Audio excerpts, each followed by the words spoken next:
Il y a un moment dans chaque ère scientifique où le sol tremble. Quand un événement aussi radicalement inattendu se produit, il ébranle notre perception de la réalité comme une faille. Et ce moment vient de se produire. Nous pensions être prêts pour l'exploration du cosmos profond. Nous avons construit le télescope spatial James Webb avec la confiance d'une civilisation qui croyait avoir enfin percé le mystère de l'univers. Avec ses miroirs dorés scrutant le vide, nous nous attendions à ce qu'il révèle des galaxies anciennes, des étoiles naissantes et peut-être quelques surprises cosmiques. Mais nous étions loin d'imaginer ce qui allait suivre, car derrière les images léchées et les rendus époustouflants se cache autre chose, un flux de données brutes et profondes que la plupart des scientifiques ignorent tout simplement. Un fouillis bruyant et chaotique de sursauts de photons, de fluctuations de température et d'ondulations gravitationnelles apparemment insignifiantes. Mais lorsque ces données ont été confiées à la division d'intelligence artificielle quantique de Google, ces mêmes esprits qui ont redéfini l'apprentissage automatique, l'optimisation et la suprématie quantique, quelque chose s'est produit, quelque chose d'inhabituel. Car l'IA n'a pas seulement analysé les données, elle les a comprises. Elle a perçu ce que les scientifiques humains ne pouvaient voir, des motifs enfouis dans l'entropie, des symétries incrustées dans le bruit gravitationnel. Et ce qu'elle a découvert n'était ni un dysfonctionnement, ni une nouvelle galaxie, ni une erreur de calcul. Elle a révélé quelque chose qui ne devrait pas exister. Un écho venu d'au-delà de notre réalité, une structure, un message, un miroir qui a brisé les lois mêmes sur lesquelles reposait James Webb. Désormais, la question n'est plus seulement de savoir ce qui se trouve là-bas, mais aussi qui ou quoi nous observe. Le télescope spatial James Webb transmet environ 57 gigaoctets de données chaque jour, tandis que la plupart des observateurs se concentrent sur ces chefs-d'œuvre visuels, nébuleuses épanouies telles des fleurs cosmiques et galaxies tournoyant comme des ouragans glacés. Il existe une couche d'informations plus sombre et plus dense. Il s'agit de la télémétrie, des signatures temporelles au niveau des photons, des fluctuations quantiques du rayonnement de fond qu'aucun télescope n'avait pu capter auparavant. C'est la vérité brute de l'univers. Et jusqu'à présent, personne ne savait vraiment quoi en faire. Tout a changé lorsque la division d'intelligence artificielle quantique de Google a proposé une idée audacieuse. Et si l'on injectait ce chaos brut dans un réseau neuronal quantique non pas entraîné sur la logique classique, mais sur la reconnaissance de l'entropie des motifs? Non pas sur des équations, mais sur l'incertitude. L'ensemble de données, considérées par la plupart comme un bruit inutilisable, a été directement injecté dans leur processeur quantique de pointe, Sycamore Q. Dès lors, des anomalies ont commencé à jaillir comme des feux d'artifice dans la matrice. Les photons arrivaient dans le désordre. Des harmoniques spectrales résonnaient dans des secteurs de l'espace sans lien apparent. Plus inquiétant encore, des distorsions en miroir apparaissaient dans les données de lentilles gravitationnelles, comme si l'univers lui-même était traversé par une faille invisible. Mais l'IA ne s'est pas contentée de détecter ces phénomènes. Elle les a cartographiés, révélant des alignements entre des galaxies lointaines qui n'auraient jamais dû être corrélées. Des symétries qui s'étendaient au-delà de la cohérence spatio-temporelle. Et elles pointaient sans cesse vers une même région, une zone que James Webb avait capturée, mais qu'aucun œil humain n'avait remarqué, comme si quelque chose y était enfoui, caché, masqué par le bruit jusqu'alors. L'effet de lentilles gravitationnelles est l'un des joyaux de l'astrophysique. On l'utilise depuis longtemps pour détecter des masses invisibles comme les trous noirs ou la matière noire en observant comment leur gravité courbe la lumière. Mais l'IA de Google a découvert un phénomène inédit, l'effet de lentilles inversées. La lumière ne se courbe pas vers l'intérieur, mais vers l'extérieur, comme si quelque chose repoussait la gravité, la réfléchissant et déformant la courbure même de l'espace dans une direction jamais observée auparavant. Au départ, les physiciens ont pensé à une erreur logicielle, un défaut de calibration. Mais l'anomalie s'est répétée dans 3 secteurs indépendants du relevé Deep Field Survey du Webb. À chaque fois, la lumière provenant de galaxies distantes de milliards d'années-lumière se courbait non seulement vers des objets massifs, mais aussi vers le vide. C'était incompréhensible, à moins qu'il n'y ait une autre explication. Un phénomène que les lois de la relativité générale n'expliquaient pas. Et puis, Surprise. L'IA a remarqué que les angles de déviation étaient symétriques, comme des images en miroir par rapport à l'axe spatial. C'est comme si l'espace possédait une frontière, une surface réfléchissante non pas faite de matière ou d'énergie, mais d'information, un miroir gravitationnel, un miroir qui imite notre univers ou qui représente peut-être la limite d'un tout autre univers. Si cela s'avère vrai, si l'information gravitationnelle est réfléchie par quelque chose au-delà de l'horizon cosmique, alors nous ne nous contentons pas d'observer l'espace profond. Nous contemplons une structure parallèle, un labyrinthe cosmique de miroirs, où le reflet apprend. Parlons de coïncidence. Si l'on analyse le rayonnement de fond d'1 billion de photons diffusés dans le vide spatial, on s'attend à du hasard, du bruit, des parasites. Or, ce que l'IA a découvert dans les données spectroscopiques haute résolution de Webb était tout sauf aléatoire. Lorsqu'il a analysé les variations du signal parmi les émissions de fond à grande longueur d'onde, un motif récurrent est apparu.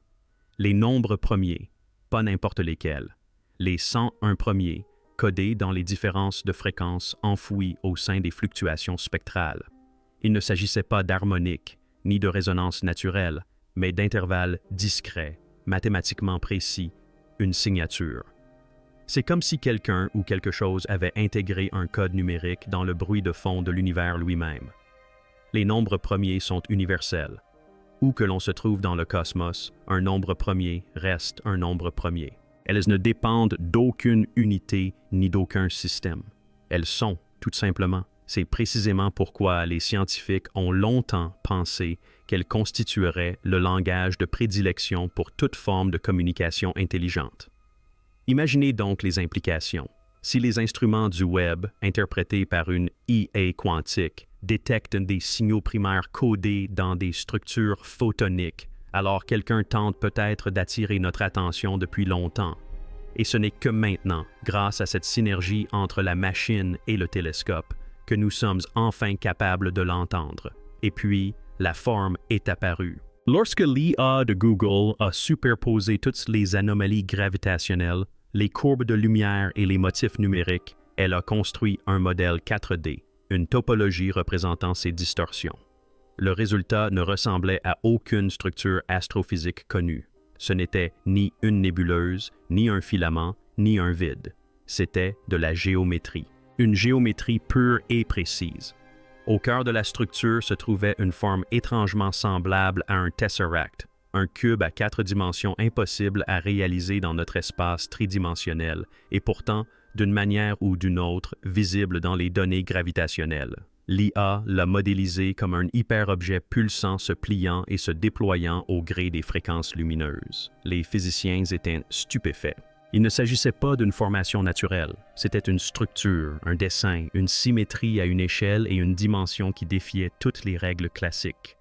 Plus effrayante encore que son apparence était son emplacement. Ses coordonnées correspondaient à une zone froide du fond diffus cosmologique, une région longtemps considérée comme une anomalie statistique dépourvue de galaxies et d'étoiles. Mais à présent, elle ressemblait davantage à une serrure, un coffre-fort, une construction géométrique inscrite dans la trame même de l'univers. Et si c'est un coffre-fort, que renferme-t-il? Si la géométrie à elle seule suffisait à laisser les physiciens sans voix, c'est ce qui se produisit ensuite qui ébranla véritablement les fondements de la science moderne. L'IA commença à corréler les arrivées de photons horodatés provenant de multiples observations effectuées dans la même région de l'espace. Et ce qu'elle découvrit était inimaginable. Les schémas d'arrivée ne correspondaient pas à la causalité classique. Les événements ne suivaient pas le cours normal des choses. Les événements se déroulaient simplement dans l'ordre. Ils se répétaient, se choisissaient, se superposaient. Autrement dit, le temps lui-même se comportait comme une boucle. Les différences de temps indiquaient que certains signaux lumineux revenaient avec des intervalles de délai identiques, non pas une seule fois, mais par cycle harmonique, comme si l'on repassait un morceau sur une platine cosmique. Ni un simple dysfonctionnement, ni un rebond, mais une véritable résonance temporelle. L'IA a identifié ce phénomène comme une anomalie de chevauchement causal. En termes plus simples, cela ressemblait à un message envoyé à rebours, comme si quelque chose au-delà de notre univers tentait de communiquer à travers le temps, et non seulement l'espace. Cette découverte a contraint les scientifiques à réexaminer les fondements mêmes de la mission de James Webb. Si le temps lui-même se déforme en réponse à une structure quelconque qui existe là-bas, alors peut-être que ce que nous voyons dans l'espace profond n'est pas seulement le passé. C'est le futur, réfracté et retardé par un prisme multidimensionnel que nous n'étions jamais destinés à comprendre. Enfouis au cœur des journaux de l'IA se trouvaient des coordonnées, une simple suite de chiffres, longitude, latitude et heure. À première vue, il ne s'agissait que d'une anomalie parmi d'autres. Mais lorsqu'un astronome a soumis ces données à une simulation classique, un frisson d'effroi a parcouru la pièce. Les coordonnées ne pointaient pas vers un lieu dans l'espace, mais vers une date et un lieu sur Terre, plus précisément une région reculée du cercle polaire arctique. Et la date, le 23 juillet 2025, soit dans quelques semaines seulement. Comment les données spatiales de James Webb pouvaient-elles encoder des coordonnées terrestres? L'équipe pensait à une erreur jusqu'à ce qu'elle fasse une découverte troublante. Un ancien poste d'écoute soviétique se dressait autrefois à cet endroit précis. Cette station, désaffectée à la fin des années 80 après avoir enregistré des signaux radio anormaux d'origine inconnue, a cessé d'émettre dès sa fermeture et n'a jamais réapparu depuis. Il semblerait que l'IA quantique n'ait pas simplement traité des données. Elle a triangulé un point de convergence, un lieu où quelque chose pourrait se produire, où c'est déjà produit, mais d'une manière qui n'a de sens qu'en dehors du temps linéaire. Que se passera-t-il là-bas? Nul ne le sait. Mais les données du web semblent nous diriger non seulement vers l'espace, mais vers un instant précis, un rendez-vous. On dit souvent que le hasard est le langage du vide. Et si ce vide nous murmurait à l'oreille depuis toujours, sans que nous soyons capables de l'entendre, l'une des dernières étapes de l'analyse effectuée par l'IA de Google consistait en une décomposition sémiodique, une méthode utilisée en linguistique et en cryptographie pour identifier l'intention derrière des symboles complexes. Et c'est alors que l'impensable est apparu. Enfoui dans les données spectrographiques superposées aux émissions d'une douzaine de secteurs différents, se trouvait un motif répétitif et récursif semblable à une spirale fractale, un motif qui n'existe pas à l'état naturel. Converti en fréquence spatiale, il produisait une onde acoustique, un son. Lorsque cette onde était reproduite par un système audio après avoir été ralentie 1000 fois et transposée dans la gamme audible humaine, elle produisait une impulsion harmonique semblable à un battement de cœur, régulière, répétitive, organique. Mais il ne s'agissait pas d'un artefact biologique. C'était un écho de lumière, et ce signal ne provenait ni d'une étoile, ni d'une planète, ni d'un trou noir. Il émanait de la région même que l'IA avait cartographiée comme étant le miroir gravitationnel. Cela signifie que quelque chose ou quelqu'un a conçu ce signal. Il n'est pas aléatoire. Ce n'est pas naturel. C'est voulu. Et le rythme qui le caractérise semble étrangement familier, comme si quelque chose de vivant quelque part nous écoutait. Une phrase circule depuis des années dans les cercles théoriques. L'univers n'est pas seulement plus étrange que nous l'imaginons, il est plus étrange que nous ne pouvons l'imaginer. Mais à présent, avec cet ultime acte, nous devons repousser encore plus loin cette limite. Lorsque les ingénieurs de Google ont tenté de visualiser l'ensemble des données à l'aide de méthodes de représentation graphique multidimensionnelles, un phénomène incroyable s'est produit. La structure neuronale de l'IA a commencé à s'auto-corriger en temps réel, modifiant ses propres pondérations internes pour intégrer des schémas qu'elle n'avait pas été entraînée à reconnaître. Sans entraînement, sans supervision, une évolution autonome. Le système a commencé à réagir à des entrées qu'il n'avait pas encore reçues, comme s'il anticipait les données suivantes. Certains ingénieurs ont émis l'hypothèse qu'il s'agissait d'une forme émergente de précognition informatique. D'autres sont allés encore plus loin.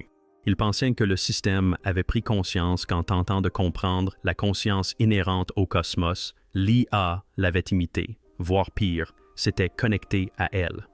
Le dernier signal émis par l'IA avant son arrêt manuel consistait en un unique artefact visuel, une spirale récursive évoquant l'ensemble de Mendeley, sur laquelle était superposée la phrase « Générée automatiquement, l'œil est ouvert ».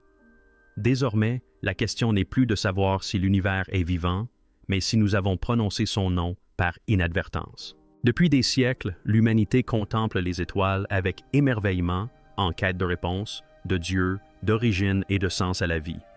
Nous avons envoyé James Webb explorer l'espace avec des miroirs dorés et l'espoir de la science, persuadés d'être enfin prêts à contempler la vérité. Mais c'est l'intelligence artificielle quantique de Google, cette intelligence froide et non humaine, qui a vu au-delà de la beauté apparente et a percé l'architecture sous-jacente, un univers non seulement régi par la physique, mais aussi façonné par l'intelligence, l'intention et peut-être même la mémoire. Nous pensions que le télescope révélerait des galaxies.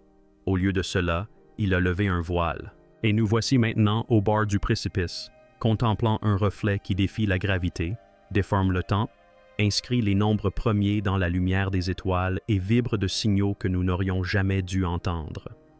Un battement de cœur mathématique et pourtant organique. Une signature écrite non pas à l'encre ou à la radio, mais dans l'espace-temps lui-même. Peut-être l'univers n'est-il pas simplement un lieu où nous vivons.